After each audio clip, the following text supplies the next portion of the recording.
What struck me initially that day was not the scenery, the quiet, or the detail that the birds had stopped their usual songs. It was the odor. My dad's retreat perpetually carried this aroma. Evergreen sap, moist timber, a hint of his smoking tobacco that permeated the surfaces regardless of how much ventilation you allowed. Yet, on that occasion, when I unfastened the lock following 6 entire months of absence, every bit of it had vanished, substituted by an unfamiliar element, citrus polish, synthetic blossoms, that manufactured crisp laundry scent that shouts lodging, not residence. It felt as if an individual had applied a rubber to 3 decades of history, scouring it until no personal touch was left. I stood immobile at the entrance, key remaining in the mechanism, attempting to persuade my mind I had entered the incorrect location. The veranda planks appeared identical, yet the veranda seat, the specific one my father constructed at my 10th year, had disappeared. Indoors, where his age-plaid shirt used to be on the peg, a stark white woolen jacket was present, and positioned outside where his corrosion-marked Ford truck once rested, a pristine white BMW waited, its lamps dark but the engine faintly clicking from warmth. I ventured indoors. The atmosphere was chilly, antiseptic. Father's hide armchair, that rich umber giant shaped flawlessly to his spine, vanished. The bookcases that formerly sagged under the weight of worn softcovers were currently stocked with uniform hardbacks organized by hue, as if a designer with a disdain for narratives had been employed. Upon the mantelpiece, where his angling awards once rested, sat a segment of contemporary sculpture, black and white, a creation that was non-representational, costly, and utterly devoid of significance. Then I noticed her. She was positioned near the hearth, statuesque and slender, instructing a pair of guys in identical collared shirts. Her tresses were a flawless curtain of fair hair, her fingertips manicured, her demeanor as frigid and refined as a stone container on the low table. "Stop, stop, slightly more to that side," she uttered, her tone silky yet authoritative. "It must capture the midday sun." My temper flared. I acted without thought. "What is your identity?" I questioned forcefully. She pivoted gradually, a single brow lifting, not alarmed, not remorseful, merely somewhat bothered, as if I had disturbed a conference. "Oh," she murmured gently, "you are surely Mr. Ward. Or perhaps Mr. Eli Ward. You are the very image of your dad." Her voice was cloyingly saccharine, and it provoked a desire in me to hurl an object. "That is my dad's name," I stated, advancing. "Why are you present in his home?" She angled her head. "Home." She offered a tiny, nearly compassionate grin. "Mr. Ward, this is not a home. This is an inefficiently used waterside property now within collective stewardship according to the Ridgewater Association's agreement. My company, Vance & Bull Properties, is under contract to prepare and refurbish it for sale." I lost control. My dad was the owner of this cottage. No association exists. One never did. You must immediately vacate this place. Her gaze darted to the gentleman near her. Their motion ceased. For an instant, it seemed as though the atmosphere paused. Then she exhaled quietly and delved into her jacket's pouch, extracting a mobile device. Ere I could respond, she placed it by her head and spoke, almost delicately. 9/11, what is your crisis?" I watched, dumbfounded, as she changed. Her tone shook. Her mouth trembled, her vision welled with moisture that was absent just moments before. "Indeed," she breathed, "a person is present. He forced entry. He is shouting. He is volatile. I fear he could harm me." When the officer appeared 10 minutes afterward, the initial sight was his patrol car's beams, sweeping over the veranda, azure and crimson cutting the fog. I knew him instantly. Officer Mike Mayers. He had angled on this water with my father numerous times. Heck, he attended my secondary school commencement. "Mike," I began, yet he raised one palm. "Sir, please exit." "So." I chuckled, disbelieving. "It is I, Eli." He moved uneasily. "She reported it. Alleges you are invading private land." I indicated her, positioned arrogantly beyond the transparent panel, device still clutched. "That lady forced entry into my home." "She possesses documentation," he stated softly. Claims the Ridgewater Association took over provisional stewardship once the location was unoccupied for 6 months. Until this is resolved, I must request you depart. Mike, you are aware my father possessed this spot outright. He exhaled. Eli, listen, I do not wish to handcuff you. Simply go calm down. Consult an attorney. Thus, I departed, as the other option involved being detained on my personal veranda. While I motored off, I glanced in the side view glass and observed her form in the pane. Composed, still triumphant. That evening, I registered at an establishment named the Lakeview Motel, a faucet, since the sole object visible from the casement was the refuse bin. The illuminated placard outdoors hummed like an irate insect, and the linens carried the odor of tobacco residue. I got no rest. I merely gazed at the overhead surface and reviewed each moment. Her tone, her false weeping, Mike's letdown. As morning arrived, I stepped into the car park to refresh my thoughts and halted abruptly. My front right wheel displayed a neat 3-inch slice. Not a spike, not a hole, but a knife. A communication, remain away. It was then I understood this situation was not solely concerning real estate. This was intimate. I required explanations, and just a single individual possibly held them. My dad's elderly neighbor, Marta Kowalski. She resided 2 cottages over since prior to my birth. A pensioner librarian from Poland, reserved, solitary, yet keen as a razor. If any person understood the current events, she would. Her cottage appeared as it always did. Drapes closed, wind chimes motionless, smokestacks puffing lightly.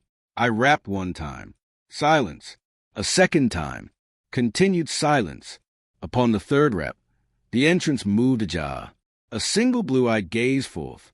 "What do you desire?" she queried, her tone heavy with a dialect that years in the States had not diminished. "Marta, it is I, Eli Ward, Tom's boy." Her look altered. Acknowledgement, followed by dread. "You must not be present," she whispered sharply. "Please," I pleaded. They seized the home. A lady called Elaine Vance. She mentioned some details regarding an association. Hearing that identifier, she became WAN. Her palm quivered on the panel. "Enter," she breathed. Her cottage was a relic of time. Knitted afghans, intricate hangings, a partition covered in monochrome pictures. The aroma of vegetable stew and furniture polish permeated the atmosphere. We took seats at a minuscule dining surface, the very one I occupied as a child consuming spice biscuits she prepared during the holidays. For many moments, she only gazed into her beverage. Then, quietly, "Your dad was a courageous individual. Overly courageous." "What are you implying?" "He was not merely an angler. He was a reporter. Inquisitive. He witnessed matters, documented matters. He uncovered information on her." "That lady, Elaine Vance, she does not purchase holdings. She launders funds, illicit funds, employs territory, false organizations, front businesses. Your dad possessed evidence. A register, documents, identities, bank details. He stated, should anything occur to me, Eli shall understand the location. I sensed the surrounding spin. He perished in a vehicle collision." Marta glanced upward, gaze firm. Collisions do not sever braking systems. The oxygen evacuated the space. He claimed he concealed it securely. She proceeded, flame-resistant, moisture-resistant, burglar-resistant, in a spot just he could locate. As I exited her cottage, I was not the identical man who had entered. Sorrow had transformed into a different feeling, a keen, frigid resolve. If Elaine desired a home, it was not for gain. It was to eliminate anything my father had discovered. I attempted the official path initially. Phoned the constable station, requesting to reactivate my dad's investigation. The operator placed me on standby for 5 minutes, then returned, speaking with an uninterested voice. "Sir, no proof of criminal activity exists. If you possess records, you may present them via appropriate avenues." "I cannot retrieve the records," I stated. "They are inside my home." "Then you require judicial mandate." Click. It struck me. They had no intention of assisting. Perhaps they were unable. Perhaps they were already compromised. That evening in the motel's grimy entrance hall, I was gazing at a chart of Ridgewater Lake on my computer as a person addressed me from the rear. "Poor internet connection here, eh?" I pivoted. He was perhaps 25, lanky, needing a shave, wearing a hooded sweatshirt with a technology emblem. "I'm Caleb," he declared. "You are the fellow who was ejected, correct?" "Who wants to know?" I replied warily. He smirked. "Hey, pal, unwind. Everyone in this area is discussing it. That Vance woman has been forcing individuals from their property for ages. I perform drone operations, overhead imaging. I have observed her importing lorries, building teams that do not construct anything. Seems suspicious as heck." "Yes," I mumbled. "You could assert that." He dropped his tone. "If you desire to understand what is truly happening inside that cottage, I am able to assist you in viewing it." Contrary to all intuition, I agreed, since at that point, hopelessness had overwhelmed rational thought. For the subsequent 48 hours, my lodging space transformed into a temporary operations hub. Caleb arranged computers, receivers, a remote camera stream. We observed from altitude as Elaine arrived and departed, her pale BMW perpetually immaculate, despite the downpours. We witnessed her muscle, a massive man called Kovic, moving containers to the cellar. "They are searching for an item." I informed him my father had evidence. His gaze brightened. "Then we locate it prior to them. A large tempest is approaching Friday. Ideal concealment. You slip inside, seize it, depart. I will direct you past the protections from this spot." It seemed crazy. It likewise seemed like the sole opportunity available to me.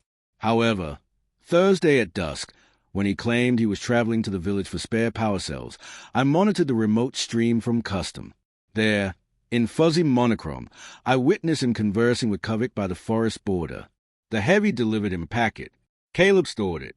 For many moments, I only gazed at the display, comprehending every confidence I shared. Every particular of the strategy was presently in her possession. That evening, I remained in the blackness, storms booming outdoors, and ripped each memo, each drawing, each hard copy into two. I formulated a different strategy, one that resided solely within my mind. As the tempest struck the following evening, it arrived intensely. Deluges of water, saplings bowing in the gale. I stopped the car a mile away and trekked via the forest, torch extinguished, directed solely by electrical discharges. The cottage shone dimly far off, its recent exterior lamp highlighting the cellar entrance like a lure. They were anticipating my arrival. Fine. Allow them to anticipate. To the port side, I noticed the ancient oak, the very one father and I constructed a perch in at my 10th year. A single sturdy limb reached nearly to the upper-level terrace beyond his chamber. My gut clenched. It was mad, yet it was a sole access. I ascended. The trunk was slippery from precipitation, palms chafed. Twice I lost my grip, hanging from one limb, respiration arriving in rough pants. "Move," I murmured internally. "You are capable of this for his sake."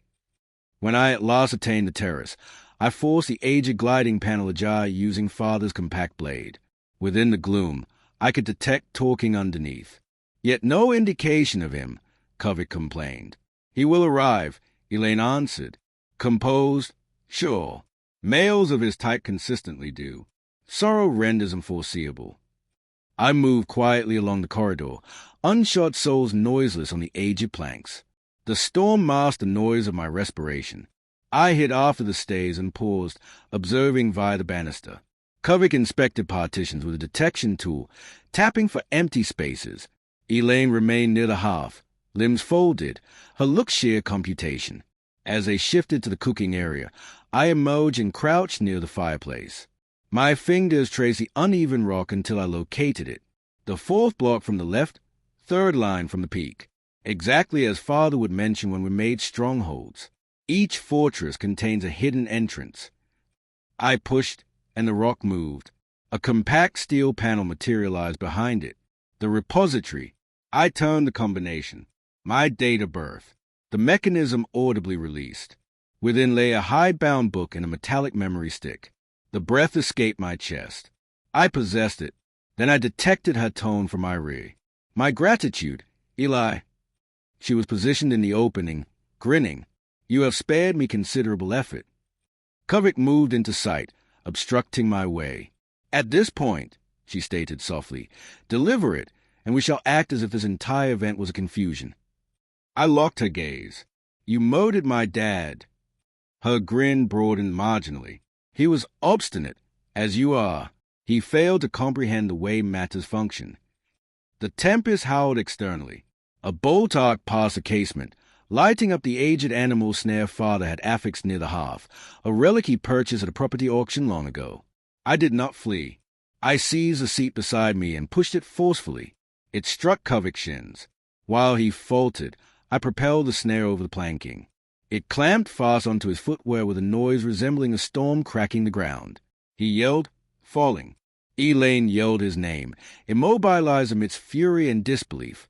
I employed that instant to snatch the book and stick and plunge directly via the pane. The pane shattered. Precipitation and gales struck me like a barrier. I tumbled in the date, lacerations hurting, chest aching, yet I did not halt. Her tone resonated from my rear, high-pitched, irate. Seize him. I sprinted until the forest consumed me completely. Many hours afterward, I entered the Federal Bureau's urban branch, soaked, battered, oozing blood from a gash over my brow.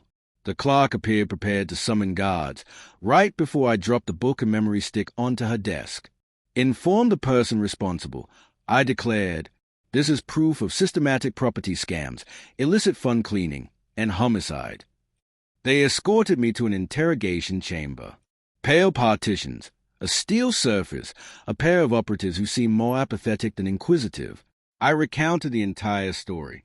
They did not accept a single syllable. Not until they inserted the device. What materialized on that display altered the situation completely. Worksheets, fund movements, foreign bank details, asset inventories, campaign contributions. Each identity linked like filaments in a cobweb, with all routes returning to her. Inside of 60 minutes, they had an operational unit assembled. 48 hours passed. I motored again to Ridgewater and stopped on a crest above the water. The tempest was over. The atmosphere was pristine. The evergreens rinsed vibrant. Beneath my position, a procession of plane vehicles traveled along the unpaved lane. They advanced quietly, proficient, systematic. No alarms, no yelling, only resolve. Using my field glasses, I observed them spread over the grounds. In moments, they extracted 3 individuals. Initially, Caleb, ashen, trembling, his hubris vanished. Next, Kovic, limb of support, hobbling, features contorted by agony. And lastly, her, Elaine Vance. She remained dressed in white, though restrained. She kept her head elevated as if she remained in command. Yet, when she noticed the dark vehicles, the weaponized operatives, the collection pouches, a fissure appeared in her gaze. As they placed her in the rear chair, she glanced upward to the crest, directly at my location.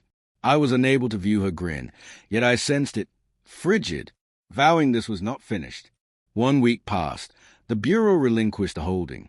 The cottage was vacant, furnishings removed, planks exposed, quietness restored. I dedicated an entire day to tidying, ventilating the location, attempting to restore the aroma of evergreen and smoking mixture. I located Father's aged angling cap beneath the veranda, yet coated in grime. I positioned it upon the mantelpiece. For the initial time in ages, I respired freely. The water was placid, the light dim, the atmosphere pure. Then my device vibrated. Unidentified contact. 7 words. You ought to have accepted the cash. I gazed at the text, my gut sinking. The tranquility nearby abruptly seemed overly tranquil. The lake, which had perpetually been a reflection of calm, now resembled a pane of crystal concealing a sinister thing below. Elaine was detained. Caleb also. The officer who ejected me, sidelined, perhaps more severe. Yet another person possessed my contact details. An individual superior. An individual not yet finished. I strolled toward the pier and gazed across the surface where Father once relaxed and puffed during the twilight. I could nearly perceive his tone. You cannot destroy veracity, boy. You can merely inter it temporarily. He was correct. Thus, I secured the book and the stick inside a fresh repository, one just I could access, and I telephoned companion I relied upon, a journalist, among the final trustworthy ones remaining. I possess a narrative. I informed her, and it is huge. The struggle had not concluded. It had merely altered its form. When individuals inquire how it feels when your residence is seized, your dad is slain, and your existence is revised by an outsider, I inform them this. It is like suffocating on solid ground. It is like yelling into an abyss that replies with official papers and insincere grins. It is like being psychologically manipulated by a whole structure that feigns everything is your error. Yet, it is also like a blaze. The moment you discover that ember of honesty, it incinerates all that is untrue. And if you have ever been forced from your personal land, quieted by an individual with influence, or made to believe you are irrational for defending your possessions, then you understand precisely how that blaze feels, as well. So, inform me, if it was your situation, if an entity attempted to wipe out your lineage past and liquidate it as if it were an entry on a ledger, what action would you take? Would you retreat and permit their victory? Or would you gamble all to pull veracity into the day? Post your reflections underneath. I desire to understand your perspective. Since perhaps, just perhaps, fairness is not an object you anticipate another person to deliver. Perhaps it is an object you fashion personally, one fragment of honesty at a time. If you were in my position on that veranda, gazing at the water your dad cherished, or where the individuals who attempted to seize it yet have allies in elevated circles, would you contend or would you release it? Add a remark underneath. Inform me of your actions, because narratives such as this one do not conclude. They simply transfer the flame to the next listener.